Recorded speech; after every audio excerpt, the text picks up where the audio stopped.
నమస్తే, నా పేరు పిబిచారి.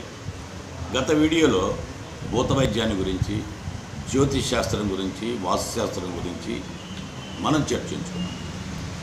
వాస్తవానికి ఈ వాస్తుశాస్త్రమైనా, జ్యోతిష్ శాస్త్రమైనా కుల వ్యవస్థను స్థిరీకరించేదే తప్పితే వాస్తవానికి అది శాస్త్రం కాదు. మీకు వాస్తు మనం గురించి మాట్లాడుకున్నప్పుడు ఏ కులం వాళ్ళు ఎక్కడ ఎలాంటి భూమిలో ఇల్లు కట్టాలని చెప్పడం ద్వారా కుల వ్యవస్థకే ప్రాధాన్యత ఇచ్చారు. ఈవెన్ ఈ జ్యోతిష్యంలో కూడా ఈ గ్రహాలకు కూడాను కులాలని ఆపాదించారు. దీంట్లో గురు శుక్రులు బ్రాహ్మణ గ్రహాలట, రవి కుజులు క్షత్రియ గ్రహాలట, బుధుడు చంద్రుడు వైశ్యులట, శని శూద్రుడట. సూర్యుడికే పుట్టాడు శని అని చెప్పేసి అంటారు. సూర్యుడు క్షత్రియుడినప్పుడు శని శూద్రుడు ఎట్లా అయ్యాడు? అందువల్ల వీళ్ళు చెప్పేటువంటి జ్యోతిష్ శాస్త్రం కానీ వాస్తుశాస్త్రం కానీ కులాలని స్థిరీకరించడానికి, కుల వ్యవస్థని, కుల వివక్షతని, ఒకళ్ళ మీద ఒకళ్ళ దొంతరలుగా ఉండే ఆధిపత్య కుల వ్యవస్థని దాన్ని పునర్వ్యవస్థీకరించడానికి చేస్తున్నటువంటి ప్రయత్నే తప్పితే మరొకటి కాదు. ఇవన్నీ ఈ మూఢనమ్మకాలన్నీ ఇలాంటివన్నీ వాస్తవానికి చెప్పాలంటే సమాజం శైశవ దశలో ఉన్నప్పుడు, అంటే ప్రాథమిక దశలో ఉన్నప్పుడు, ఆనాటి గుంపులుగా నివసించేటువంటి జనానికి ఈ ప్రకృతిలో జరుగుతున్నటువంటి పరిణామాల గురించి వాళ్ళు గాబరా పడ్డారు. సూర్యుడు, చంద్రుడు, ఈ నక్షత్రాలు ఉదయించడం ఏంటి, రొద్దుగోకటం ఏంటి, ఈ చలికాలం ఏంటి, ఈ ఎండాకాలం ఏంటి, ఈ వరదలేంటి, చెట్లన్నీ ఒకసారి ఎండిపోవటం ఏంటి, మరోసారి చిగురించటం ఏంటి, అలానే కారుచిచ్చులు రగిలి అడవులన్నీ తగలబట్టడం ఏంటి, ఇవన్నీ ఎలాగ వచ్చాయి? అగ్నిపర్వతాలు బద్దలై పేలిపోవటం ఏంటి? ఇలాంటి విపత్తులన్నీ ఎందుకు సంభవిస్తున్నాయి? ఇలాంటి పరిణామాలన్నీ ఎందుకు సంభవిస్తున్నాయి తెలియక వాళ్ళు తికమక పడ్డారు. వాళ్ళు ఈ ప్రకృతిలో జరుగుతున్న వాటికే మానవీయ రూపకల్పన చేసుకొని దానికి దైవం అనే భావన దానికి తగిలించి దానికే లొంగిపోయి ఆరాధించటం అన్నటువంటి దాన్ని మనం చరిత్రలో చూస్తూ ఉంటాం. ఋగ్వేదం మనం ఒకసారి కనుక పరకాయించి చూస్తే ఋగ్వేదంలో మొత్తం ఉండేది ప్రకృతి దేవత ఆరాధనే. అంటే ఆనాటి వాళ్ళ అజ్ఞానం ఏమైతే ఉందో వాళ్ళకి తెలియక, ఈ ప్రకృతిలో జరుగుతున్న విపత్తులు తెలియక, పరిణామాలు తెలియక ఉన్న కాలంలో వాళ్ళకున్న ఆ అజ్ఞానం నుంచే ఈ దైవ భావన అన్నటువంటిది అంకురించింది. Ignorance is God. అమాయకత్వం, అజ్ఞానమే దేవుడు, అంతకుమించి వేరేం లేదు. జ్ఞానం పెరిగే కొద్దీ వాటికి సంబంధించినటువంటివి ఆటోమేటిక్గా ఎగిరిపోతాయి, ఆ అభిప్రాయాలు, భావాలు ఎగిరిపోతాయి. ఈ ప్రకృతి విపత్తుల నుంచి కాపాడమని వీళ్ళు ప్రకృతిలో జరుగుతున్న వాటి అన్నిటికీ, మెరుపులకు ఒక దేవుడు, అరణ్యానికి ఒక దేవుడు, అలానే సూర్యుడు ఒక దేవుడు, చంద్రుడు ఒక దేవుడు, నక్షత్రం ఒక దేవుడు, ఇలాగా ప్రకృతిలో ఉన్న వాటికి మానవీయ రూపకల్పన చేసుకొని దైవ భావన అన్నటువంటి దానికి వారే లొంగిపోయి, అంటే వాళ్ళు సృష్టించుకున్న, వాళ్ళు పెట్టుకున్నటువంటి ఆ దైవ భావనకే లొంగిపోయి వాళ్ళు ఆరాధించారు. వాళ్ళు అలాగా ఆరాధించారంటే అదేమీ మనం తప్పట్టాల్సిన అవసరం లేదు. కారణం ఏంటంటే వాళ్ళకి ఆనాడు ఉన్నటువంటి జ్ఞానం అంతే, అదే పరిమితమైనటువంటి జ్ఞానం. అందువలన మనం వాళ్ళలాగా మూఢభావనలో వాళ్ళు ఉంటారు. ఇవాళ మన కళ్ళజోడు పెట్టుకుని వాళ్ళది మూఢభావన అని మనం అనలేము. కానీ ఆనాడు వాళ్ళకి ఆ పరిస్థితుల్లో వాళ్ళకి తెలియక తికమకబడి గాబరాపడి ప్రకృతి శక్తులనే వాళ్ళు ఆరాధిస్తూ వాడికి దైవభావన అన్నది పెట్టుకొని దానికే లొంగిపోయి ఆరాధించడం మనం గమనించవచ్చు, అర్థం చేసుకోవచ్చు. ఇది ప్రపంచంలో వివిధ సంస్కృతుల్లో, వివిధ నాగరికతల్లో కాస్త వెనక ముందులుగా ఇట్లనే జరిగింది. అది ఏ నాగరికత, ఏ దేశము దీనికి మినహాయింపు కాదు.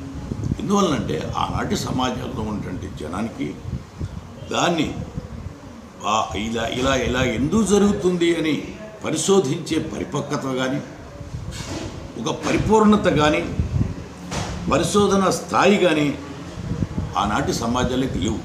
అందువలన వాళ్ళు అలాగ ఉన్నారంటే మనం అర్థం చేసుకోవచ్చు.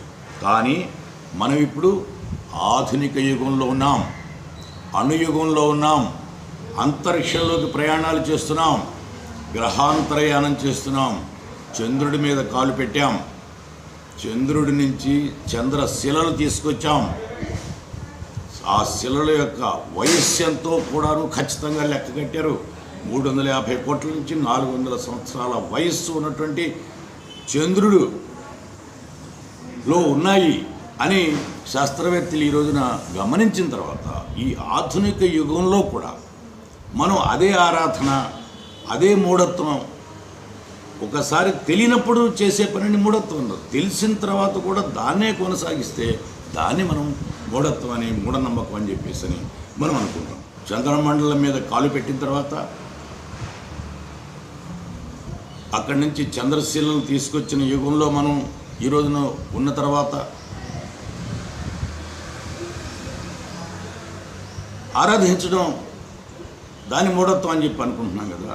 ఇలాగా లేని కాలంలో, పూర్వకాలంలో చంద్రుడంటే రాళ్ళు, రప్పలు, కొండలు, కోనలు అన్న విషయం తెలియని కాలంలో చంద్రుడికి ఆయన చల్లదనాన్ని ఇస్తాడని చెప్పేసి కమ్మని వెలుగని, వెన్నెలని బ్రహ్మాండంగా గాయకులు పాటలు పాడుకున్నారు, రచయితలు అనేక రచనలు చేశారు, పండితులు సంస్కృతంలో అనేక పేర్లు పెట్టి ఆరాధించారు. చంద్ర శశి శశాంకశ్చ నిధుసోమో నిశాకర సాశ్చంద్ర శిశుభం సౌమ్యం నిశానాథో నిశాకర. చంద్రుడు, శశి, శశాంకుడు, సోముడు, నిశాకరుడు, ఇట్లా రకరకాల పేర్లు పెట్టుకొని శ్లోకాలు రాసుకున్నాం, ఆరాధించాం. కానీ అది కేవలం ఇప్పుడు రాళ్ళు రప్పలని చెప్పేసి, అక్కడ ఎలాంటి వాతావరణం లేదని, అక్కడ పక్కన బాంబు పడినా కానీ పక్క మనిషి కూడా ఏమాత్రం శబ్దమే వినపడదని శాస్త్రవేత్తలు కనుక్కున్న తర్వాత కూడా ఆ చంద్రుని ఇలాగా అలాగా అని చెప్పేసి పూజించడంలోనే మన యొక్క అర్భకత్వము, అమాయకత్వము, అజ్ఞానము, మూఢత్వము అక్కడ ఉంటుంది. అందువలన శాస్త్ర సాంకేతిక రంగం ఆవిష్కరించినటువంటి సైన్స్ ఫలితాలని మనం అర్థం చేసుకున్నందువల్లనే ఇలాంటి ఈ పరిస్థితికి మనం వస్తుంది. మిత్రులారా, కానీ మన దేశంలో పరిపాలిస్తున్నటువంటి ఏలికలే ఇలాంటి మూఢనమ్మకాలని, ఆచారాలు, సంస్కృతి, సాంప్రదాయాలు పేరిట పెంచి పోషిస్తూ ఉన్నారు. మానవ జాతి ఈ రోజున స్పేస్ యుగంలో ఉన్నప్పటికీ కూడాను మన భారత జాతికి ఇంకా వైజ్ఞానిక స్పృహ పూర్తిగా వంటపట్టలేదు. వంట పట్టించుకున్నప్పుడు మాత్రమే వీటిని వదలగొట్టుకోగలుగుతాం. బూజుపట్టిన పాత భావాలు, జీర్ణించుకుపోయిన వ్యవస్థలకి, అది ఎప్పుడో కాలగర్భంలో కలిసిపోయినటువంటి వ్యవస్థలకి, దానికి సంప్రదాయం అని చెప్పేసి, మన భారతీయ సంస్కృతి అని, సనాతన ధర్మం అని ఇలాంటి పేర్లు పెట్టి ఆ ముసుగులో తిరిగి పాత పరిస్థితుల్ని పునరుద్ధరించడానికి పాలకవర్గాలు, మనల్ని పరిపాలిస్తున్న వాళ్ళు కూడా ప్రజల యొక్క సమస్యల్ని గాలికి వదిలేసి దైనందిన జీవితావసర సమస్యల్ని పక్కన పెట్టి ఈ రకమైనటువంటి మూఢత్వాన్ని పెంచి పోషించడానికి రేత్రెమ్మగళ్ళు కష్టపడుతున్నారన్న విషయాన్ని కూడా మనం గమనంలోకి తీసుకోవాలి. దీని కారణంగానే జాతి, మతం, కులం, ప్రాంతీయ తత్వం, మత విద్వేషాలు పెచ్చరిల్లి పెరుగుతూ ఉన్నాయి. దేశ సార్వభౌమత్వానికి గుండికాయ లాంటి రాజ్యాంగం, డాక్టర్ బిఆర్ అంబేద్కర్ రాసినటువంటి రాజ్యాంగం మీద ప్రమాణం చేసిన ఈ మంత్రులు, ఈ ప్రధానమంత్రులే ఇలాంటి మూఢత్వాన్ని పెంచి పోషిస్తున్నారు.